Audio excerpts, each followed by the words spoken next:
But Tisha, would you support competing currencies? Like I know Colorado has legalized gold and silver as legal tender. Would you support that as far as on a national level? Absolutely. I think that's a great way to hedge, something happening with the dollar. And I think that, keeping each other in check with some type of value with your currency is a brilliant idea that I think our founding fathers had probably intended all along. Well, I know for sure that they didn't intend on paper currency. Isn't that right, Michael? No, the Constitution explicitly mentions gold and silver coin as tender of payment of debt. And when people think about monopolies, they're always concerned that if a monopoly is created, then they're not going to have any control over the product or service because it's a monopoly, and now you're going to have to pay, whatever the monopoly demands. Well, that is also true of money. Most people don't think of money as a commodity, but it is. That's why, people will trade different types of currency internationally.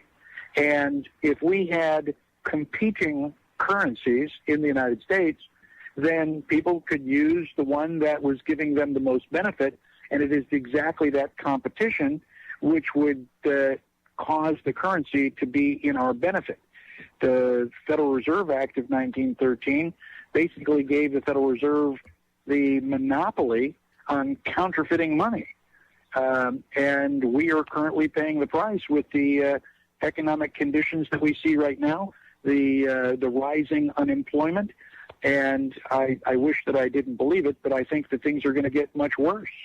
I do too. I mean, being a realist is not necessarily a bad thing. It's actually a good thing because, I mean, you can plan for what's to come. And I mean, it obviously the writing's on the wall. This system cannot go on forever. This debt-based monetary system, this fractional reserve banking system that we have in place throughout the world, it's coming crashing down, whether it's Europe, the United States, any Western country, even China, because if we all go down, China's going down with us. We buy all of their stuff.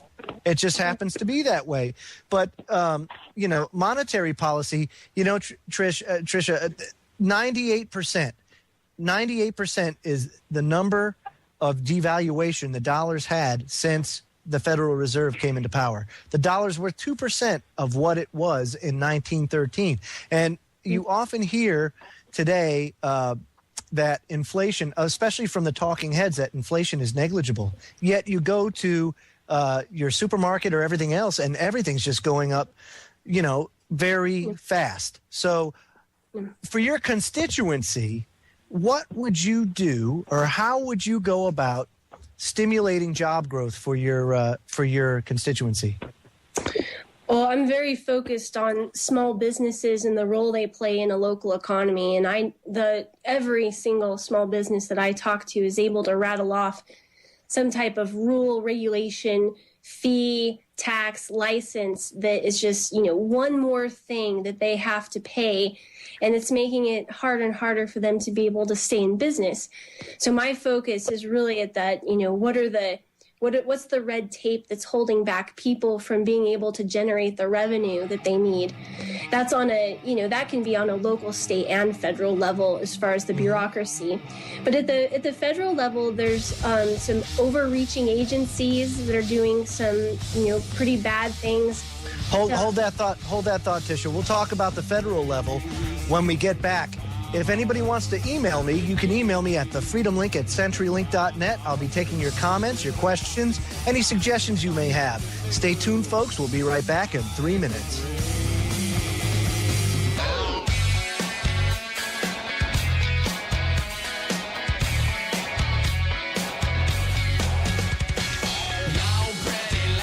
Welcome back, folks.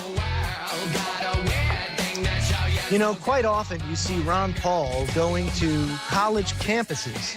He doesn't really make the rounds on let's say, the standard circuit that your non-representing representatives go to or anything like that. He hits the young people. And why do you think that is? Because he knows that this is a fight that can't be won in a day or a month or a year. This is something that's going to take a long time to undo. And it's something that's taken a long time to put in place. This has been going on for over 100 years.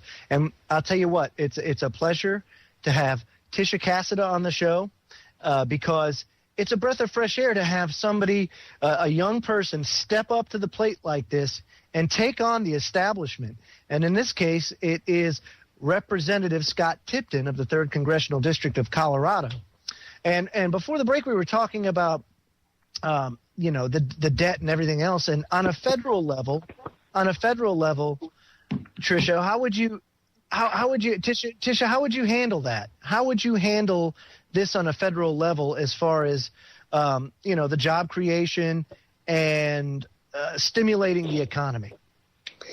Well, first of all, I think there needs to be some type of justice for the fact that, American taxpayer money was used to bail out banks and companies and even foreign entities that really should never have been bailed out. And there should be some type of justice for that. I think there's some people that really sold the American people out that should at least be scrutinized for those actions because they certainly knew what they were doing and there's been no repercussions for that.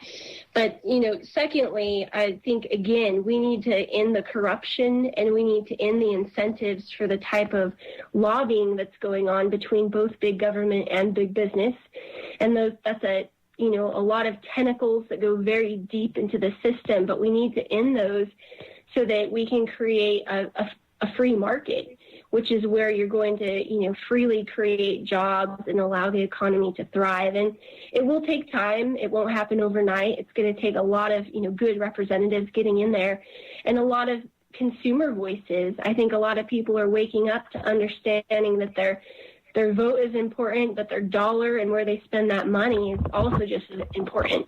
And that's something that I hope to use, not only as a platform for the campaign, but also as a representative.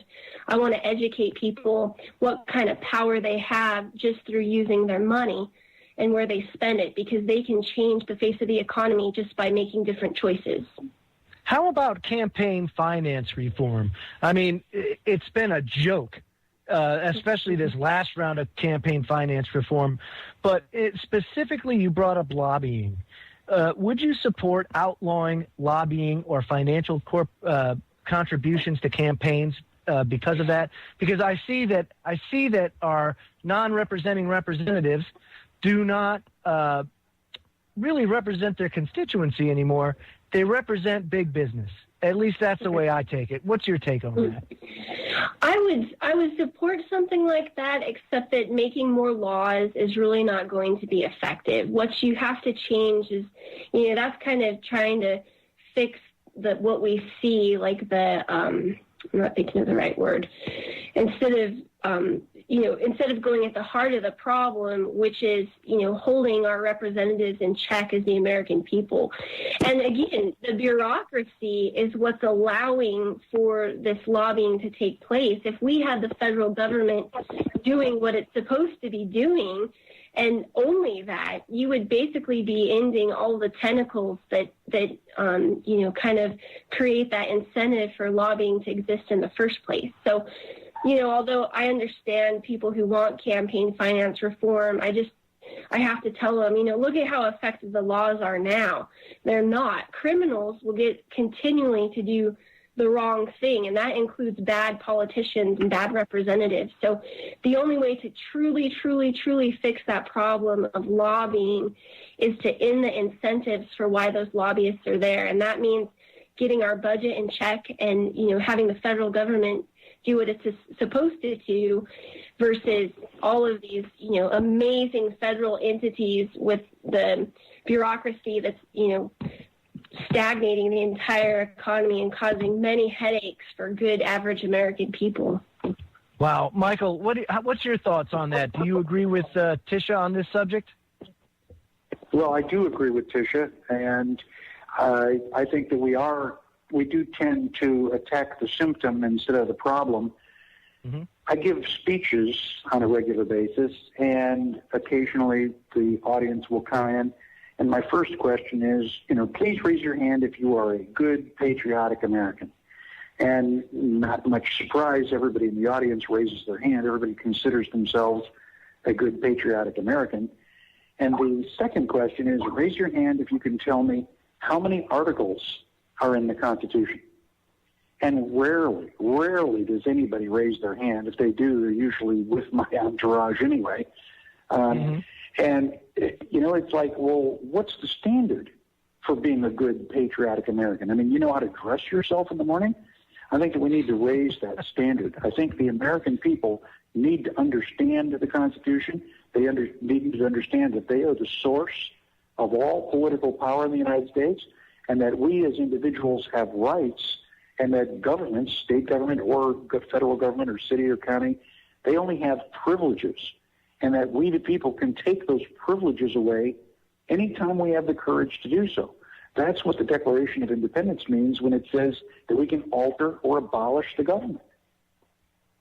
I totally agree with you. As a matter of fact, I say this all the time to my listeners on the show. Do you want the Constitution to be more than something to wipe your tuchus with? Then you have to give it teeth. And the only way to give it teeth is for the people to give it teeth. And the people can't give it teeth if they don't know what's in it. And that's the big thing, and the biggest crux of the matter is that the people are so disconnected and have been so disconnected for so long that they don't have that knowledge. And knowledge is power. At the very heart of it, you can have all the guns and everything you want, but at the end of the day, knowledge is power. And people have to understand that. Now, with that said, Operation Gunrunner, Tisha, Eric Holder, who perjured himself in front of the House of Representatives this one time, the last time he was in front of it. Oh, I only found out about it about 2 weeks ago. Yeah, that's about it. First time I ever heard of it. Yep. And then memos come out that 2 years prior to that, he was on the memos and everything like that. And yeah, he knew. And even his the deputy AG's coming out and pretty much blowing the whistle on him. Yeah, we all knew it. Come on. So he perjured himself. So my question to you is, would you support a treason charge on Eric Holder? Because that's exactly what it is. But would you consider what he did treason? Absolutely. I mean, they're putting weapons in other people's hands that have, hurt and caused deaths for our own American people, and I think that qualifies as treason. I don't think he's alone. I think there's a lot of others that qualify for that. I wouldn't single him out, but absolutely. I think it's despicable that, we're even, having this conversation right now. It's wrong. It's obvious it was wrong. There's evidence of it. See ya. Goodbye. New people in there. My extremist side tells me that somebody needs to be made an example of, because it's kind of like, once one person sees that you're serious about something, they tend to question whether or not they're going to go do it again. And I think that in this case, hanging, a good hanging would do just well if he's found guilty, that, treason's punishable by death. And that I could very well see a good example being made of somebody. What do you think about that, Michael? Well, I just wanted to say that I don't have an extremist side, because that would mean that part of me wasn't extremist. Okay, exactly. I believe in the Constitution, and I do not allow or tolerate the violations of my Constitution at all. But in addition to providing weapons to the enemies of the United States, Eric Holder is also one of those people who wants to take guns away from American people. And we have a right to keep and bear arms. Nobody in the United States has a church permit. And if they don't have a church permit, then I don't need a concealed carry permit. I mean, amen to that. Hold that thought, same way that. Hold that thought. We're going to go to break. When we come back, We'll speak more with Michael Badnarik and Tisha Casida. Stay tuned.